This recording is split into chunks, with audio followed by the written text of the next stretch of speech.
Jikalau pemirsa mungkin menyukai singkong keju, untuk di bagian bawahnya ini kita dapat menggunakan singkong keju, dan untuk entres di bagian atas kita dapat menggunakan singkong.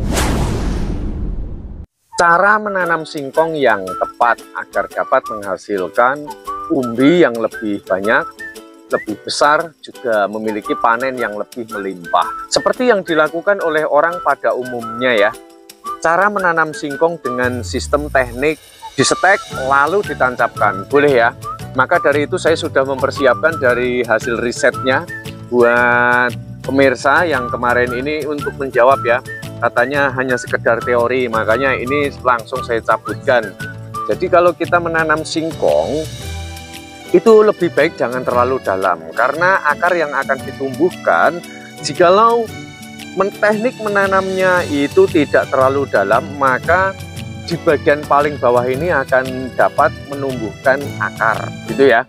Nah, ini secara prakteknya kita harus lebih cermat sedikit bahwa tumbuhnya akar-akar tersebut yang akan update menjadi umbi singkong itu diawali dari sekitar areal bekas pelepah. Jadi kalau pemirsa ingin mencari bibit singkong, sebaiknya carilah yang bekas pelepah ini memang sudah melingkari. Jadi kan ada yang full ya, bahkan sampai menjadi pergelangan seperti itu. Dan lalu jangan mencari bibit singkong yang baru berukuran kecil seperti ini.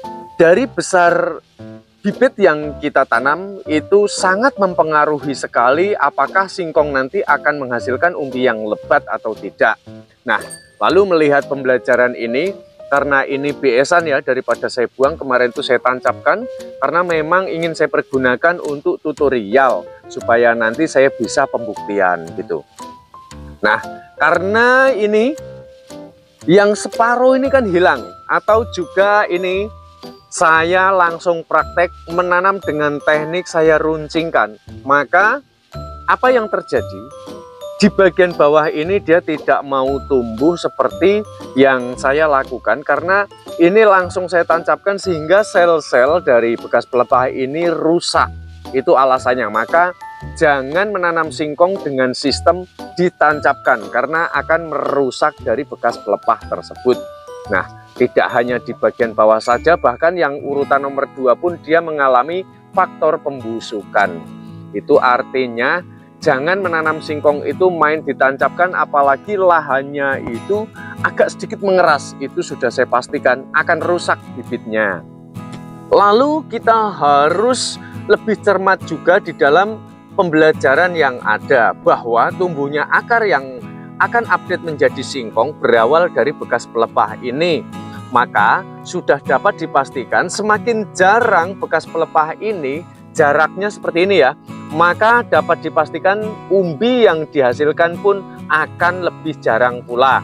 Maka agar dapat menghasilkan umbi yang lebih lebat, kita harus mencari bibit itu yang memang karakternya memiliki jarak bekas pelepah ini yang berdekatan gitu.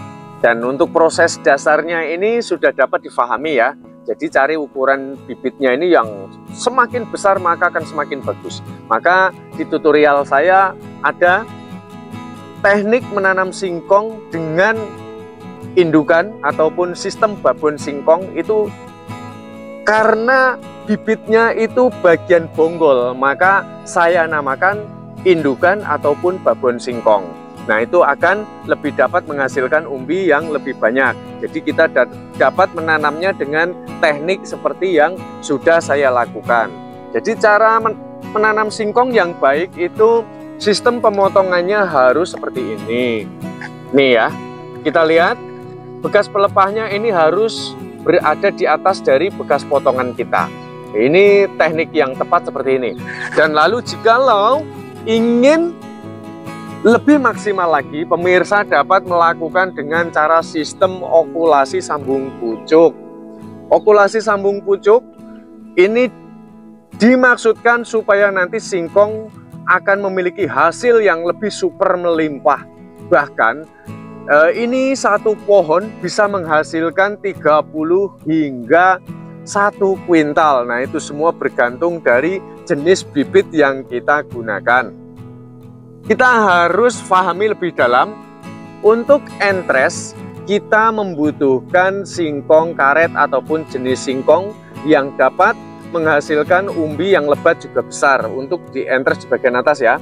Karena kalau singkong karet itu tidak bisa dikonsumsi, maka dapat kita lakukan untuk sambung pucuk okulasi seperti ini untuk mengakali supaya nanti singkong ini umbinya itu super banyak dan super jumbo.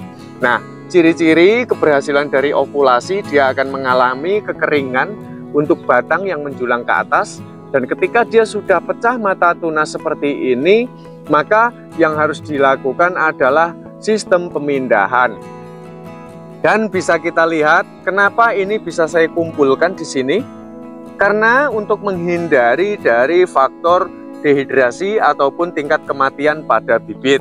Maka ketika saya melakukan sistem okulasi atau mata ganti mata itu, untuk bagian bawah haruslah kita tancapkan di tanah supaya nanti bibit singkong kita tidak mengalami kematian ataupun dehidrasi. Jikalau pemirsa mungkin menyukai singkong keju, untuk di bagian bawahnya ini kita dapat menggunakan singkong keju, dan untuk entres di bagian atas kita dapat menggunakan singkong karet.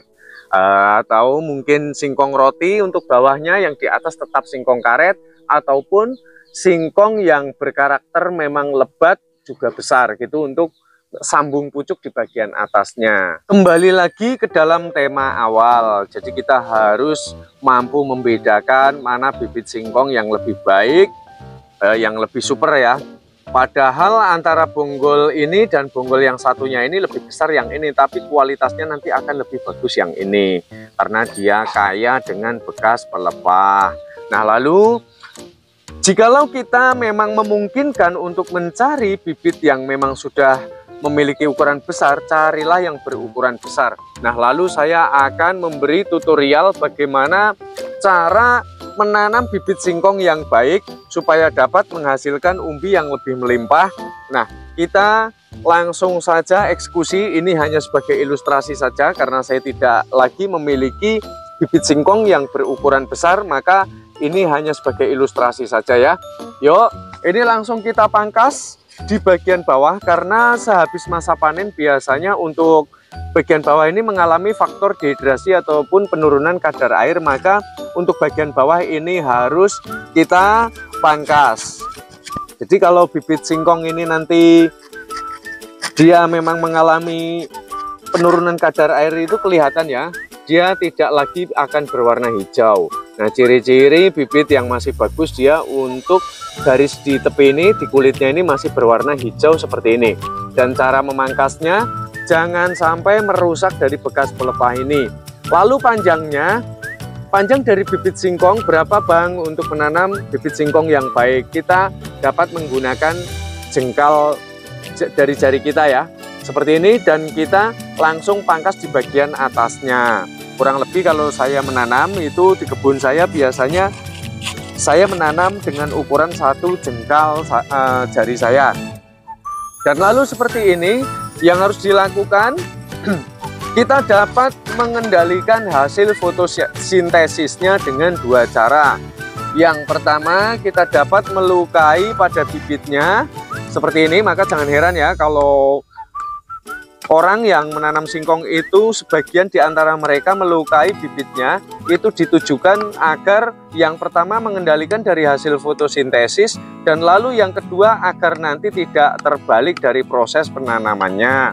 Kan kadang harusnya bagian bawah ini kita taruh di bawah, malah justru terbalik seperti ini. Itu manfaat yang berikutnya.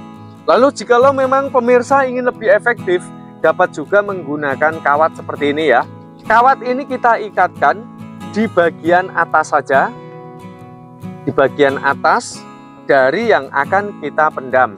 Lalu seperti ini kita dapat memotongnya dan kita dapat mengikatnya. Ini juga fungsi dari kawat ini adalah untuk mengendalikan dari hasil fotosintesis. Nah, seperti ini. Lalu apa yang akan terjadi? Yang akan terjadi adalah untuk bonggol bagian bawah, maka dia nanti akan membesar. Untuk di bagian atas, maka dia cenderung akan lebih kecil. Hal tersebut supaya dia akan berfokus terhadap pembesaran bonggolnya akan lebih besar, dan selanjutnya dia akan berfokus terhadap pelebatan akar. Jadi akarnya sudah saya pastikan kalau diikat menggunakan kawat seperti ini, akarnya akan tumbuh lebat.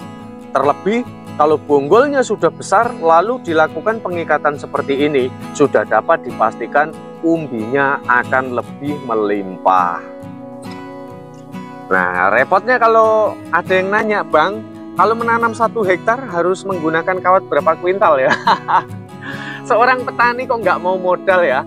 Nah, gitu aja kira-kira manfaat dari kawat ataupun penyayatan dan sebagainya tadi ya. Jadi pemirsa, jikalau memang seorang petani singkong benar-benar, silahkan dipraktekkan dari apa yang sudah saya peragakan. Dan ini sudah melalui riset-riset saya, sehingga saya berani mengemukakan di sini. Semoga tutorial ini akan bermanfaat dan kita akan berjumpa pada tutorial selanjutnya. Salam cinta tanaman.